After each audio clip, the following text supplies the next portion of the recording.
আসসালামু আলাইকুম। আজকে নবম দশম শ্রেণীর উচ্চতর গণিত বইয়ের দ্বিতীয় চ্যাপ্টার বীজগাণিতিক রাশি নিয়ে আলোচনা করা হবে। শুরুতেই আমরা বীজগাণিতিক রাশি কাকে বলে সেটা আমরা একটু দেখি। যে রাশিতে চলক এবং ধ্রুবকের সংযোজন, বিয়োজন, গুণন এবং ভাগের মাধ্যমে তৈরি একটি গাণিতিক রূপ থাকে সেটাকে বলবো আমরা বীজগাণিতিক রাশি। এখানে কয়েকটা শব্দ বলছি আমি, যে রাশিতে চলক, ধ্রুবক, সংযোজন মানে হচ্ছে যোগ, বিয়োজন মানে হচ্ছে বিয়োগ এবং গুণ ভাগের মাধ্যমে তৈরি একটি গাণিতিক রূপ থাকবে সেটাকে বলবো আমরা বীজগাণিতিক রাশি। যেমন বীজগাণিতিক রাশি হিসেবে আমরা বলতে পারি যে 2x² প্লাস 3x প্লাস 3, এটা আমরা একটা বীজগাণিতিক রাশি। কিভাবে? কারণ এখানে চলক আছে, ধ্রুবক আছে এবং সেখানে গুণ ভাগ যোগ বিয়োগের মাধ্যমে একটা গাণিতিক রূপ আছে, সেই জন্য এটাকে আমরা বলবো টোটালটাকে একটা বীজগাণিতিক রাশি। এখন আসা যাক এখানে চলক এবং ধ্রুবক। চলক কাকে বলে? যে রাশি বা প্রতীক বিভিন্ন মান গ্রহণ করতে পারে বা যে মানটা পরিবর্তনশীল হতে পারে সেটাকে বলবো চলক। চলক বিভিন্ন হতে পারে, x, y, z, a, b, c, এগুলো চলক হতে পারে। এই চলকের মানগুলা পরিবর্তন হতে পারে। ধ্রুবক কাকে বলা হয়? যে মানটা পরিবর্তন হবে না সেটা আছে ধ্রুবক, কনস্ট্যান্ট থাকে। যেমন এটা আছে 3, এই রাশিতে 3টা আছে ধ্রুবক, এটাকে বলা হয় ধ্রুবক। এই রাশিতে 3টা হচ্ছে ধ্রুবক, এই রাশিতে 3 হচ্ছে ধ্রুবক, আর এক্সটা হচ্ছে চলক। আর এই যে 2টা হচ্ছে সহগ, এই রাশিতে 2 হচ্ছে সহগ, 3 হচ্ছে চলক এবং এই এক্স হচ্ছে চলক এবং 3 হচ্ছে ধ্রুবক। যার সাথে কোনো চলক থাকে না সেটাকে বলবো আমরা ধ্রুবক। এরপর আসা যাক যে বহুপদী। আমরা যেহেতু বহুপদী নিয়ে শুরুতে টপিক নিয়ে আলোচনা করবো, বহুপদী, তারপরে ভাগশেষ উপপাদ্য, তারপর আছে উপপাদ্যের বিপরীত উপপাদ্য আছে, এগুলো নিয়ে পরবর্তীতে আংশিক আছে, এগুলো নিয়ে পরবর্তীতে আলোচনা হবে। আচ্ছা, বহুপদী কাকে বলে? সহজ ভাষায় যে সংজ্ঞাটা আমি সংজ্ঞায়িত করতে পারি যেভাবে, যে এক বা একাধিক পদ নিয়ে গঠিত রাশিকে কি বলবো আমরা? বহুপদী রাশি বলবো। এক বা একাধিক পদ নিয়ে গঠিত রাশিকে, এক বা একাধিক পদ, আমি একটা এক্সাম্পল দেই যে 2x² প্লাস 12x প্লাস 10, এই যে একটা সমীকরণ দিলাম, এটা একটা বীজগাণিতিক রাশি। আমরা শুরুতেই বললাম এটা একটা বীজগাণিতিক রাশি। এই রাশিতে আমরা কি পড়লাম? চলক পড়লাম। এই এক্সটাকে বলা হয় চলক, এটাকে বলা হয় চলক, এইটাকে বলা হয় সহগ। এক্সের সাথে যেটা থাকে সেটাকে বলা হয় আমরা সহগ, চলকের সাথে যে থাকে তাকে বলা হয় সহগ, যার সাথে কোনো চলক থাকে না তাকে বলে ধ্রুবক। এরপর আসা যাক যে এখানে এক বা একাধিক পদ নিয়ে, এই যে টোটালটাকে 2x², এই টোটালটাকে আমরা কি বলবো? একটা পদ বলবো। এই যে 12xটাকে, এটাকে একটা পদ বলবো। তার মানে 10টাকে, এটাকে আমরা একটা পদ বলবো। তার মানে এক একটা পদ নিয়ে গঠিত একটা যে রাশি তৈরি হয় সেই রাশিটাকে বলবো আমরা বহুপদী রাশি। বহুপদী রাশি বিভিন্ন ধরনের হতে পারে। এক চলক বিশিষ্ট বহুপদী রাশি, দ্বি চলক বিশিষ্ট হতে পারে, 3 চলক বিশিষ্ট হতে পারে, এক ঘাত বিশিষ্ট বহুপদী সম্পন্ন, দ্বিঘাত বিশিষ্ট হতে পারে, ত্রিঘাত বিশিষ্ট হতে পারে। আমরা পরবর্তীতে এই বিষয় নিয়ে ক্রমান্বয়ে ধাপে ধাপে আলোচনা করব। এরপরে আসা যাক যে আমরা বহুপদীর পরে বহুপদীর শর্ত, আমরা সমীকরণ বুঝতে পারবো কোন সমীকরণটা বহুপদী কোনটা বহুপদী নয়। আমরা এখন বহুপদীর শর্ত দেখব। বহুপদী শর্ত হচ্ছে যে চলকের ঘাত অবশ্যই একটি অঋণাত্মক পূর্ণ সংখ্যা হবে। এখন আসা যাক যে পূর্ণ সংখ্যা কাকে বলে। আমরা আগেই জানি পূর্ণ সংখ্যা কাকে বলে, এটা সাধারণ গণিত বইয়ের প্রথম চ্যাপ্টারে আছে, আমাদের যে বাস্তব সংখ্যা বই চ্যাপ্টারে আছে যে পূর্ণ সংখ্যা কাকে বলে। আমি এটা লিখতেছি না, তোমরা লিখে নিবা যে পূর্ণ সংখ্যা কাকে বলে। শূন্য সহ সকল ধনাত্মক এবং ঋণাত্মক সংখ্যাকে কি বলবো আমরা? পূর্ণ সংখ্যা বলবো। কিন্তু আমার এখানে বলা আছে যে অঋণাত্মক পূর্ণ সংখ্যা। অঋণাত্মক মানে কি? অঋণাত্মক মানে হচ্ছে ধনাত্মক হতে হবে। অঋণাত্মক মানে কি? ধনাত্মক পূর্ণ সংখ্যা। তাহলে আমার দেখো ধনাত্মক পূর্ণ সংখ্যা কী কী আছে? 0, 1, 2, 3 ডট ডট ডট অসীম পর্যন্ত সেটা চলতে থাকবে। এগুলো কি বলে? অঋণাত্মক পূর্ণ সংখ্যা বা ধনাত্মক পূর্ণ সংখ্যা।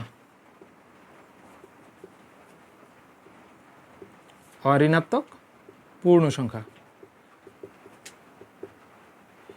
এটা হচ্ছে অঋণাত্মক পূর্ণ সংখ্যা। এই যে অঋণাত্মক পূর্ণ সংখ্যা কোনগুলোকে বলবো? সকল ধনাত্মক পূর্ণ সংখ্যাকে অঋণাত্মক পূর্ণ সংখ্যা বলা হয়। তার মানে চলকের ঘাতগুলো অবশ্যই আমার কি হতে হবে? অঋণাত্মক পূর্ণ সংখ্যা হতে হবে।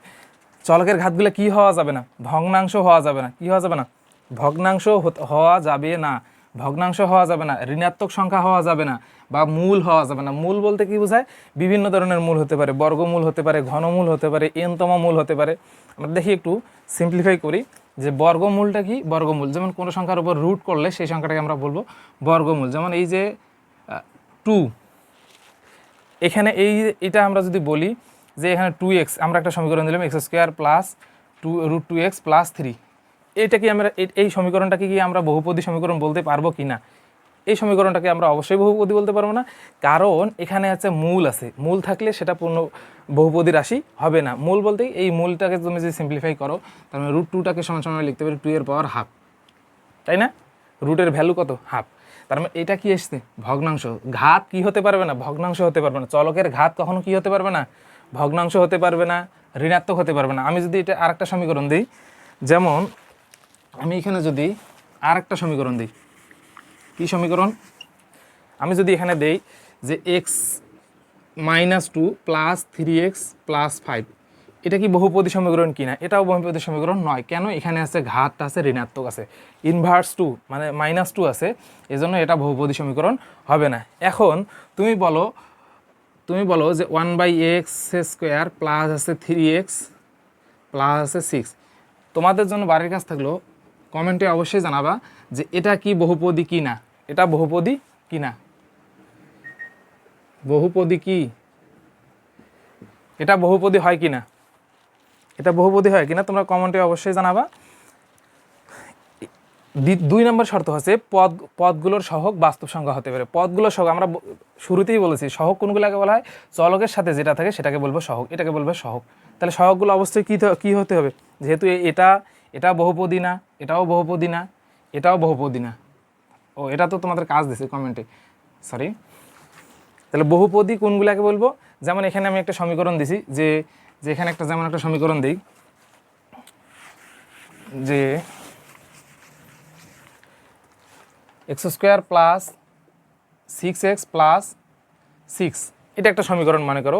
তাহলে এটাকে আমরা বহুপদী বলতে পারবো কি না? পারবো, অবশ্যই পারবো। কারণ কি? এটার আছে কি আছে? ঘাত পজিটিভ আছে। ঘাত কি আছে? পজিটিভ আছে। এজন্য আমরা এই সমীকরণটাকে কি বলতে পারবো? বহুপদী বলতে পারবো। ঘাত কোনো ভগ্নাংশ নাই, ঋণাত্মক চলকের পাওয়ার কোনো ঋণাত্মক নাই, পদগুলো সহগ বাস্তব সংখ্যা। এগুলা কি বাস্তব সংখ্যা না? বাস্তব সংখ্যা কোনগুলোকে বলা হয়? যত ধরনের সংখ্যা আছে সেটা হতে পারে ধনাত্মক, হতে পারে ঋণাত্মক, হতে পারে ভগ্নাংশ, সবগুলাকে আমরা কি বলবো? সবগুলাকে আমরা বাস্তব সংখ্যা বলতে পারবো। আমার যদি প্রশ্নটা এমন থাকে x² plus 3x divide by 2 plus 5, এটাকে কি আমরা বহুপদী বলতে পারবো কি না? অবশ্যই বহুপদী বলতে পারবো। এটাকে আমরা বহুপদী বলতে পারবো, এটাকেও আমরা বহুপদী বলতে পারবো। কেন বলতে পারবো? কারণ আমাদের বহুপদী হওয়ার শর্ত হচ্ছে 2টি। অন্যতম শর্ত হচ্ছে 2টি। 1 নম্বর শর্ত হচ্ছে চলকের ঘাত অবশ্যই অঋণাত্মক পূর্ণ সংখ্যা হতে হবে, মানে ধনাত্মক পূর্ণ সংখ্যা হতে হবে। 2 নম্বর তারপরে আছে চলকের ঘাত কি হতে যাবে না? ভগ্নাংশ হওয়া যাবে না। চলকের ঘাত আমার এখানে ভগ্নাংশও নাই, অঋণাত্মক পূর্ণ সংখ্যা আছে, মানে ঋণাত্মক পূর্ণ সংখ্যা নাই, মানে মাইনাস নাই, প্লাস আছে। দ্বিতীয়ত হচ্ছে কোনো মূল নেই। এখানে কোনো মূল আছে না, কোনো ধরনের বর্গমূল্য নাই, ঘনমূল্য নাই, এনতম মূল্য নেই। আর পদগুলোর সহগ অবশ্যই বাস্তব সংখ্যা আছে। দেখো পদগুলোর সহগ বাস্তব সংখ্যা, এটা কি বাস্তব সংখ্যা নয়? এই পদগুলো, এই এক একটা পদ, এটাকে একটা পদ বলা হয়, এটাকে টোটালটাই একটা পদ বলা হয়, এটাকে আর একটা পদ বলা হয়, এগুলোকে এক একটা পদ বলা হয়। তাহলে এই পদগুলো কি আসলে এই পদগুলোর সহগ কি বাস্তব সংখ্যা আছে কি না? অবশ্যই আছে, কারণ 3/2 এটাও বাস্তব সংখ্যা। 3/2 কি সংখ্যা? বাস্তব সংখ্যা। কেন? আমি কি বলছি? সকল ঋণাত্মক, সকল ধনাত্মক, সকল পূর্ণ সংখ্যা সবগুলো আছে আমার কি, যত ভগ্নাংশ আছে সবগুলো আমার কি বাস্তব সংখ্যা। আশা করি বুঝতে পেরেছো। তাহলে বহুপদী হতে গেলে কয়টা শর্ত ফিল আপ করতে হবে? 2টা শর্ত, অন্তত প্রধান 2 থেকে 3টে শর্ত। 1, চলকের ঘাত অবশ্যই অঋণাত্মক পূর্ণ সংখ্যা হতে হবে, মানে চলকের পাওয়ার ঋণাত্মক হওয়া যাবে না, মাইনাস হওয়া যাবে না। 2 নম্বর, চলকের ঘাত আছে, ভগ্নাংশ হওয়া যাবে না, এবং মূল থাকা যাবে না। কোনো ধরনের চলকের সাথে কোনো মূল থাকা যাবে না, চলকের বর্গমূল থাকা যাবে না। যেমন এখানে √x, এখানে যদি আমরা √x দিই, এখানে √x দিই, তাহলে সেটা এরকম হবে। √x যদি হয় তাহলে সেটা হচ্ছে তোমার কি হবে? বর্গমূল হয়ে গেল x² প্লাস 3√x প্লাস 5, এখানে 2x দিলাম ধরে নিলাম, তারপরও সেটা হবে না। কেন? কারণ এখানে আমার ঘনমূল আছে। ঘনমূল থাকলে এটা কি হবে না? বহুপদী হবে না। আবার এনতম মূলও হতে পারে, x³ প্লাস 3 বা 4 দিলাম, 4√3x প্লাস আছে 9। এটাও হবে না, কারণ এখানে n তম মূল আছে। আমরা n তম মূল বলতে কি বুঝেছি, এই যে n তম মূলের সংকেত দিয়ে দিয়েছি। এরপরে আমাদের বইয়ের অনুশীলনীর বইয়ের সম্ভবত 40 পেজের ওইদিকে কিছু কাজ আছে যে কোনগুলো নিচের কোনগুলো বহুপদী, কোনগুলো বহুপদী নয়, এরকম কিছু আছে। এরপরে বহুপদীর মধ্যে কিছু ভাগ আছে, যে বহুপদীর মাত্রা সম্মিলিত, মাত্রা, সহগ, মুখ্য পদ, মুখ্য সহগ,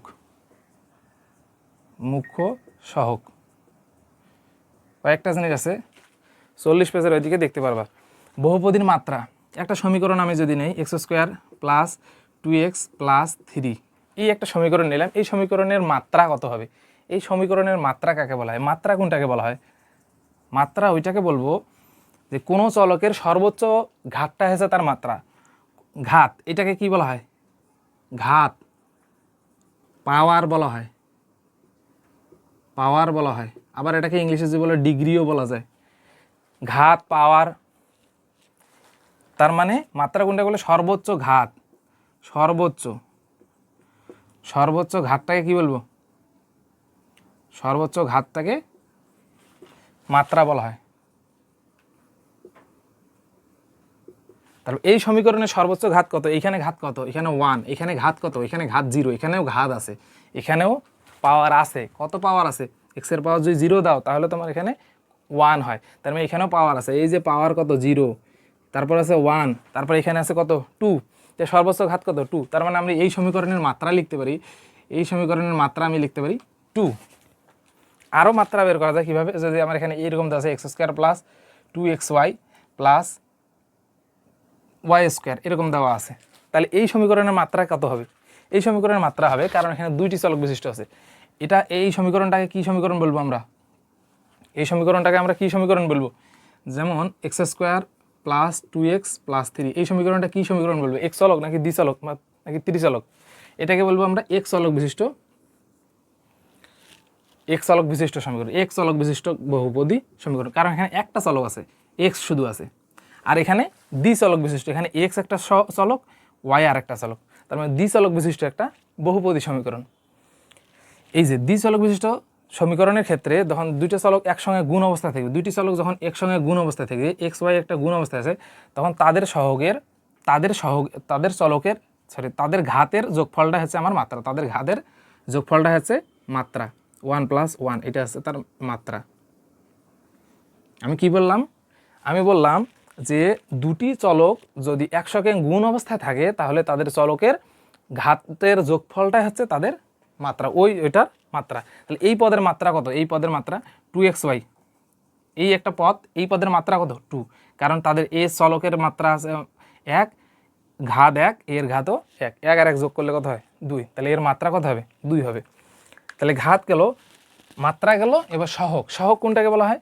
চলকের সাথে যে সংখ্যাটা থাকে সেটাকে বলবো আমরা কি? সহগ। চলকের সাথে যে সংখ্যাটা থাকবে, চলকের সাথে যে সংখ্যা থাকবে সেটাকে বলবো আমরা সহগ। মুখ্য পদ কাকে বলা হয়? সর্বোচ্চ ঘাত, আমরা মাত্রার সাথে যেটা থাকে যে সর্বোচ্চ মাত্রা বা সর্বোচ্চ ঘাত বিশিষ্ট পদটাকে কি বলবো? আমরা মুখ্য পদ বলবো। এখানে মনে করি x³ আছে, এখানে আছে 2x² আছে, এখানে 3x আছে, প্লাস এখানে 6 আছে। তাহলে এইখানে দেখো সর্বোচ্চ ঘাত বিশিষ্ট পদ কোনটা?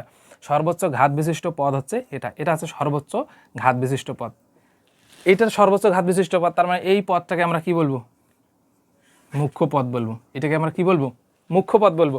আবার যদি আমরা এই প্রশ্নটাকে আবার বলি যে এই ফুল সমীকরণের এই বীজগণিতিক রাশির মাত্রা কত, তাহলে আমরা মাত্রাও লিখতে পারবো। কিছুক্ষণ আগে আমরা মাত্রা বুঝলাম যে মাত্রা কত, যে আমরা বুঝলাম মাত্রা ওইটাকে বলা হয় যে সমীকরণের মধ্যে সর্বোচ্চ ঘাত যেটা থাকে সেটাকে বলবো তার মাত্রা। তাহলে সর্বোচ্চ ঘাত কত? এখানে 3, এখানে 2, এখানে 1, তাহলে সর্বোচ্চ ঘাত কত? 3। তার মানে এই সমীকরণের মাত্রা হচ্ছে 3।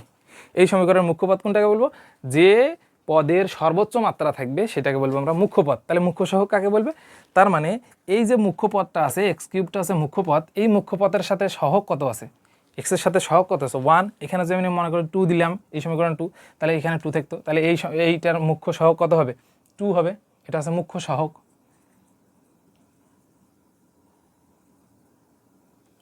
মুখ্য সহগ। আশা করি তোমরা বহুপদী সম্মিলিত সহগ, মাত্রা, মুখ্য পদ, চলক, ধ্রুবক এসব সম্পর্কিত বুঝতে পেরেছো। নেক্সট ক্লাসে ভাগশেষ উপপাদ্য সম্পর্কিত আলোচনা করা হবে।